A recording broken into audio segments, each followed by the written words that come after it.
time for Recife's annual Carnival, and the streets of the largest city in northeast Brazil are packed for days.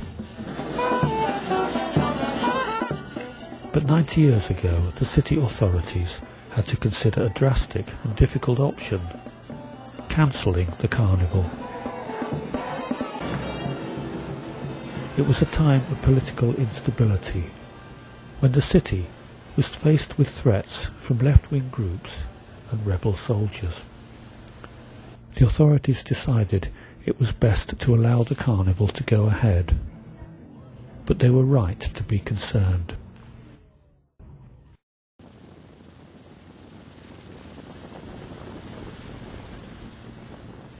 As it still is today, Recife in the 1920s was a place of great inequality. Demands for radical change became a regular feature of city life. The authorities responded, arresting 12 leaders in April 1925. This group had links with the Tenientes, junior army officers seeking to overthrow what they saw as a corrupt government. Lieutenants, like Siqueira Campos, created an armed force of more than 1,000 soldiers, known as the Prestes Column. In December 1925, Valdemar Lima and another Recife plotter met the column to coordinate an uprising in Recife. This would happen during Carnival.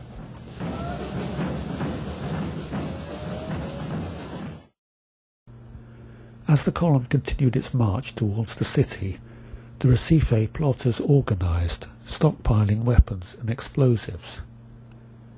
A key organiser was Lieutenant Cleto Campelo. Aged 28 and already imprisoned for his part in military revolts, he now lived clandestinely in Recife.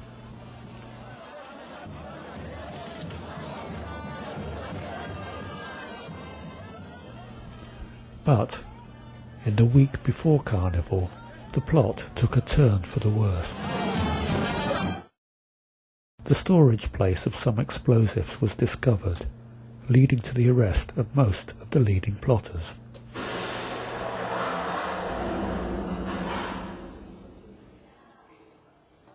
Somehow, Cleto and Valdemar Lima avoided arrest. They continued to organise, and then, in the early hours of the morning after Carnival, they led a small group of rebels to Jaboteau, where they seized the police station and freed some prisoners. Then seized a shipment of arms and commandeered a passenger train at the local station.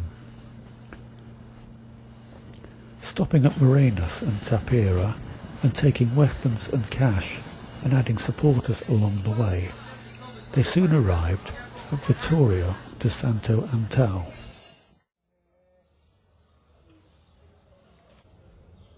Trains no longer operate on this route, but the track can still be found, and so can the former station. The mayor handed over more cash to the rebels, receiving a receipt from Cleto. The rebels had lunch at the Hotel Fortunato, which used to be at this site next to the station. The rebel group, now numbering about 50 and well armed, left Vitória at around 2 o'clock. Ahead of them were some 500 kilometres of railway to the end of the line at Triunfo, where the Prestes Column was waiting. But disaster struck at Gravata. Sensing danger, Cleto stopped the train before it reached the station. The town appeared to be deserted, but a handful of soldiers guarding the prison fired at the rebels. Cleto led the capture of the prison, but in the confusion he was then shot and killed by one of his own side. Valdemar Lima took command, but the rebels began to lose heart, though some continued their train journey, only to be derailed. With hundreds of government troops now alerted, around 20 of the remaining rebels tried to escape on foot.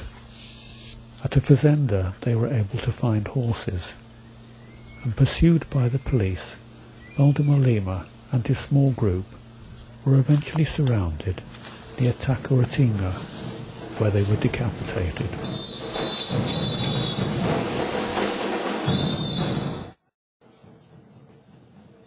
Newspapers at the time reported these events and a pilgrimage to the tomb of a brave soldier, and streets in Gravata and other towns were named after Cleto Campelo. But his daring exploit is now largely forgotten, with the museum at his place of death currently closed.